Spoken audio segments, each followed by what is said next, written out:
Hello friends, investment বাংলাতে সবাইকে স্বাগত। বন্ধুরা, মিউচুয়াল ফান্ডে ইনভেস্টমেন্ট করেছেন আপনার বয়সের বেসিসে তো, মানে আপনার এজের হিসাবে যে মিউচুয়াল ফান্ড হওয়া উচিত, যে স্ট্র্যাটেজি ফলো করা উচিত, আপনার এজ যেমন সেই হিসাবে মিউচুয়াল ফান্ডের স্ট্র্যাটেজি ফলো করা উচিত। আপনি কি সেইভাবে ইনভেস্টমেন্ট করেছেন? যদি প্রপার স্ট্র্যাটেজি না ফলো করেন তাহলে কিন্তু আপনি যেভাবে গ্রোথ আশা করেন সেটা সঠিক সময়ে নাও হতে পারে।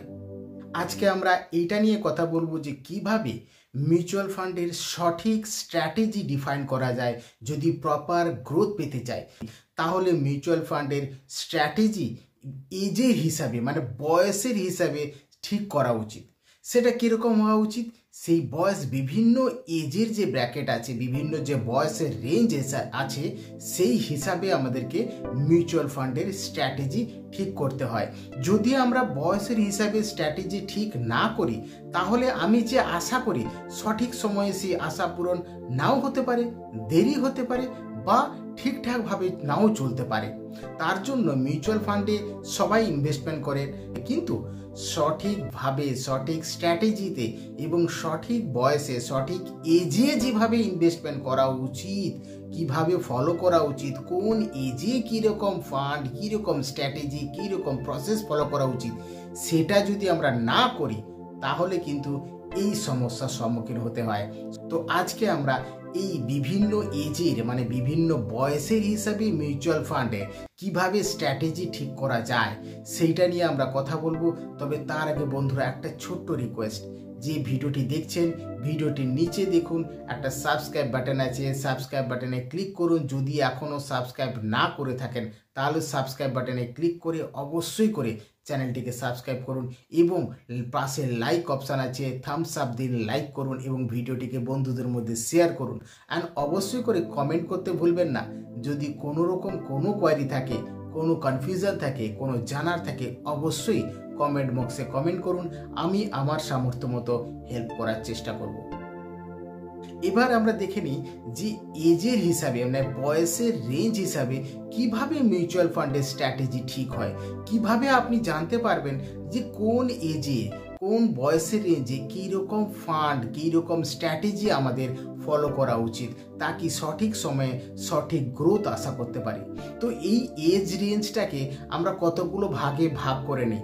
মানে প্রথম আমরা যদি ধরে নিই 20-এর এজ, মানে 20 থেকে 30-এর শুরু পর্যন্ত, মানে 20-র যে এজটা, সেটাকে আমরা ফার্স্ট যদি ধরে নিই সেটাকে বলছি আমরা অ্যাগ্রেসিভ গ্রোথ।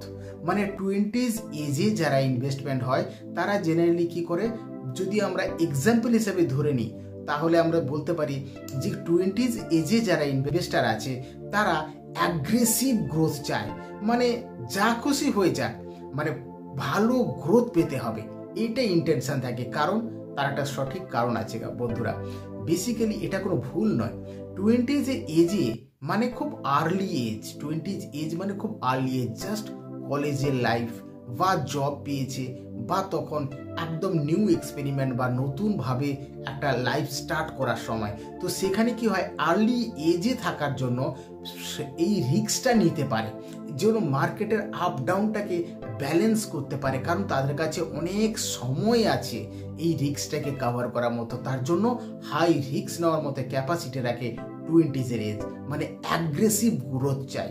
অ্যাগ্রেসিভ গ্রোথের যে রেঞ্জ হয় সেটাকে আমরা বলি 20s-এর রেঞ্জ, মানে 20 থেকে 30-এর শুরু পর্যন্ত।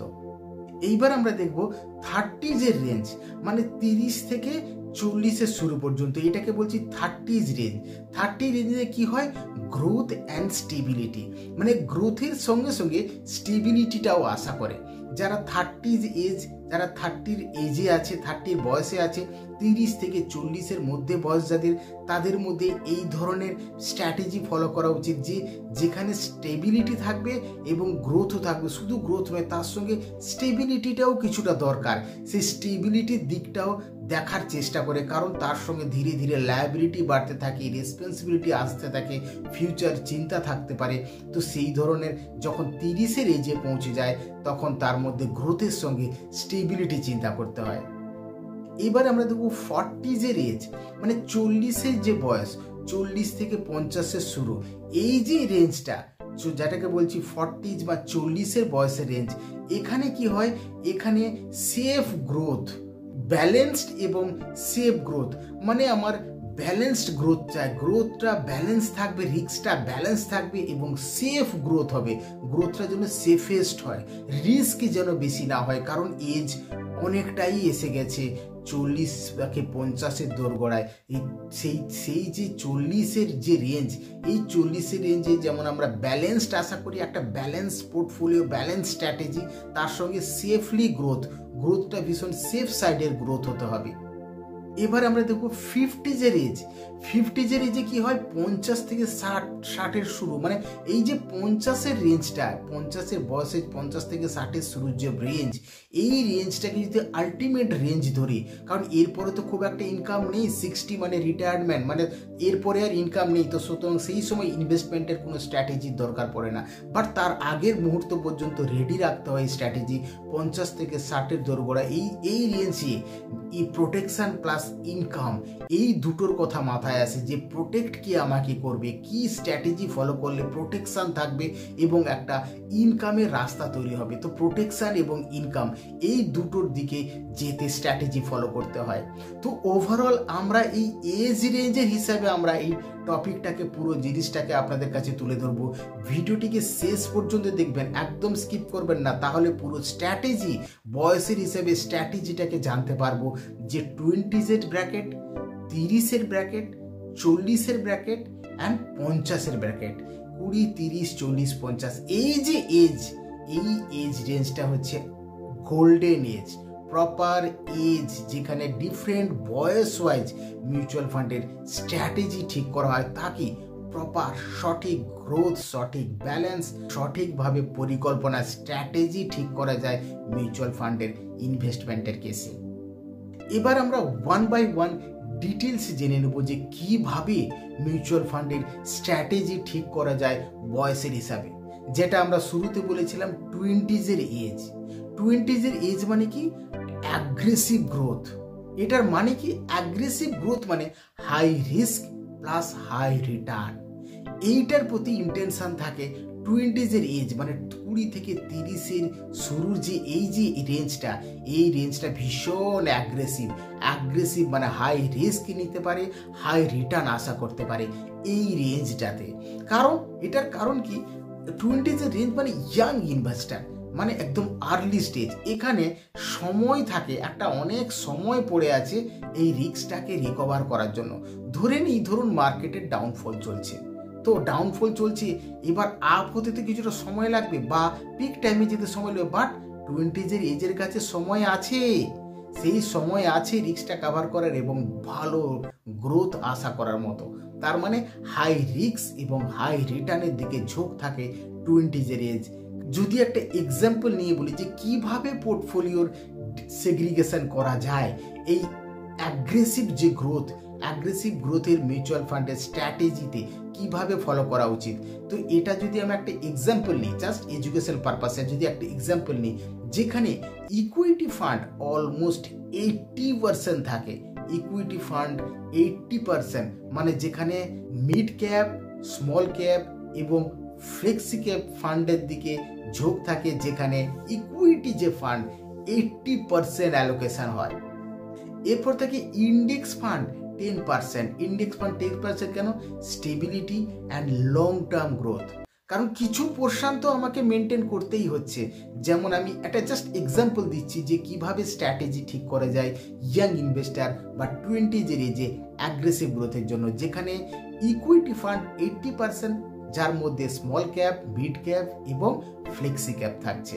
সেকেন্ড কি না, ইন্ডেক্স ফান্ডের 10% অ্যালোকেশন, যেখানে লং টার্মের গ্রোথ প্লাস স্টেবিলিটির একটু পোর্শন রাখতে হচ্ছে। এরপর কি ডেট ফান্ডের 10%, এই নিয়ে টোটাল হচ্ছে 100%। ডেট ফান্ড 10% কেন বললাম, ইমার্জেন্সি ফান্ড অবশ্যই রাখতে হয়। ইমার্জেন্সি ফান্ডের সময়ের জন্য 10% ডেট ফান্ডকে আমি ধরে নিচ্ছি। তার মানে ইকুইটি ফান্ড 80%, ইন্ডেক্স ফান্ড 10% আর ডেট ফান্ড 10%, এই নিয়ে টোটাল 100%। 20-এর এজে যদি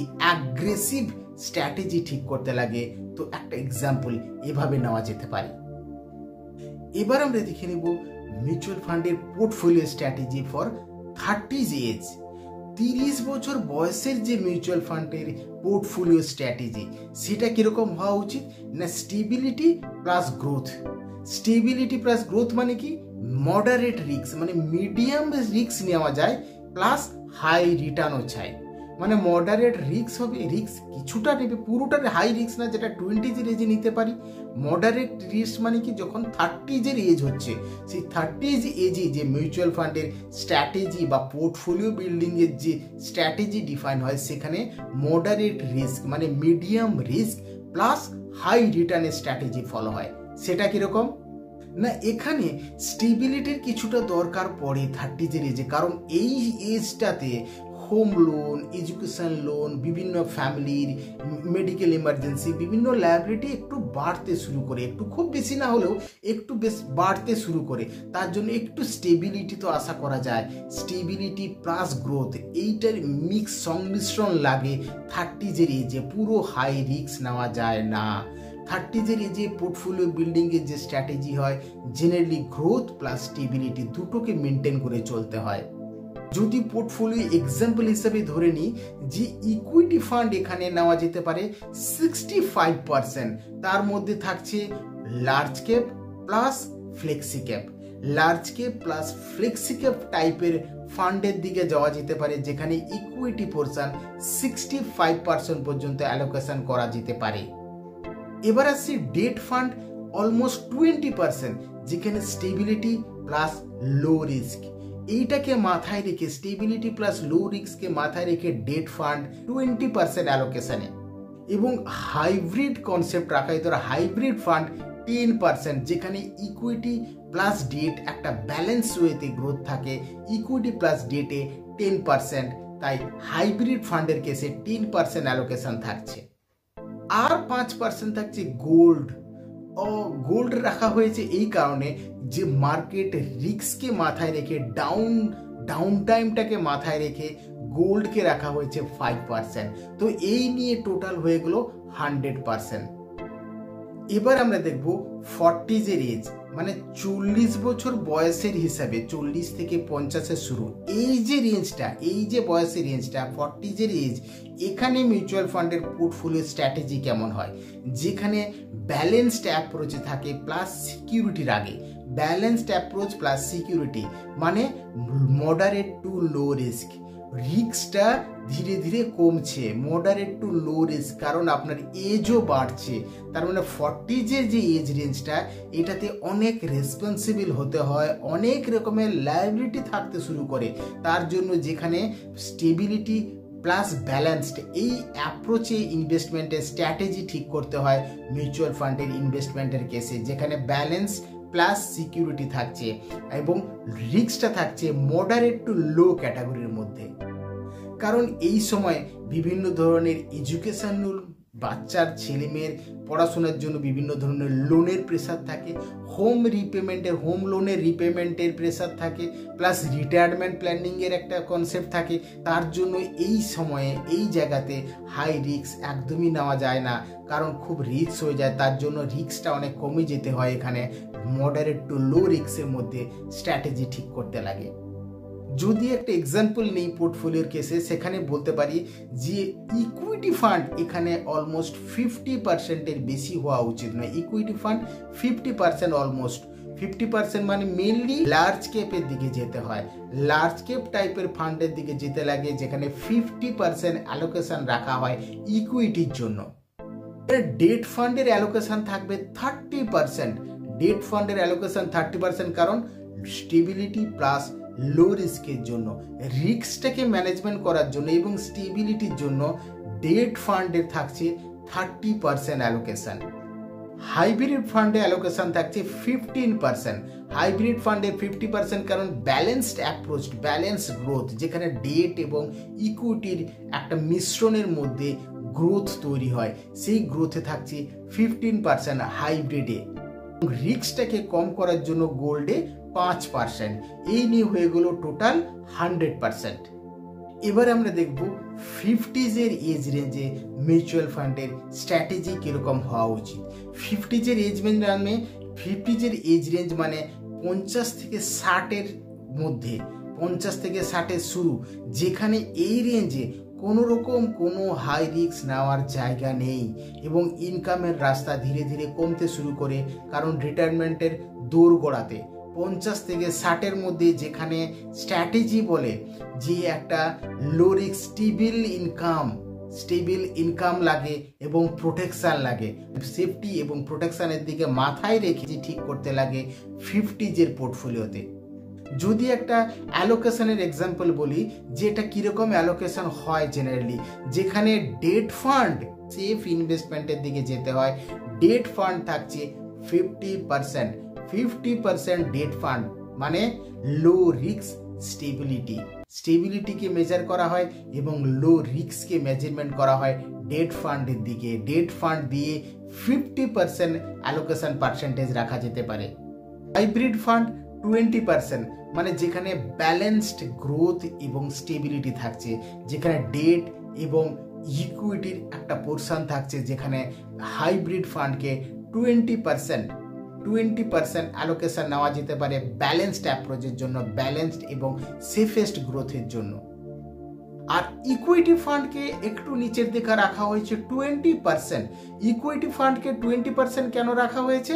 কারণ কিছুটা তো স্টেবল ইনকামের দিকে যেতে হবে, only focused on large cap ফান্ডের দিকে যেতে হয়। লার্জ ক্যাপ ফিক্সড স্টেডি ইনকামের জন্য লার্জ ক্যাপকে ফলো করা হয় ইকুইটি ফান্ডে, যেখানে 20% অ্যালোকেশন রাখা যেতে পারে।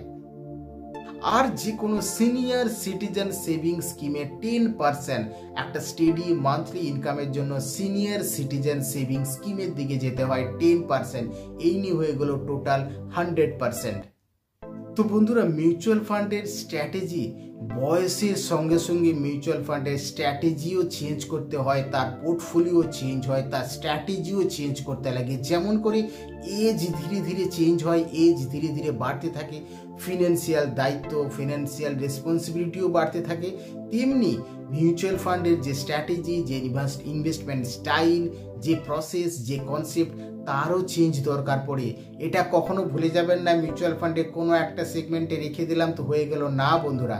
বয়সের যেমন চেঞ্জ হয়, মিউচুয়াল ফান্ডের স্ট্র্যাটেজি, তার পরিকল্পনা, তার পোর্টফোলিও বিল্ডিংও চেঞ্জ হতে থাকে বয়সের হিসাবে। সুতরাং বয়সের হিসাবে যদি মিউচুয়াল ফান্ডের স্ট্র্যাটেজি ফলো না করা হয়, তাহলে কিন্তু এক্সপেক্টেড গ্রোথ সেইভাবে নাও হতে পারে, আর না হলে দেরি হতে পারে। তো সুতরাং এখানে অনেক রকম রিস্ক ফ্যাক্টর থাকে, প্রসেস থাকে। তো এজের হিসাবে মিউচুয়াল ফান্ডের পোর্টফোলিও স্ট্র্যাটেজি ঠিক করাটা খুব দরকার।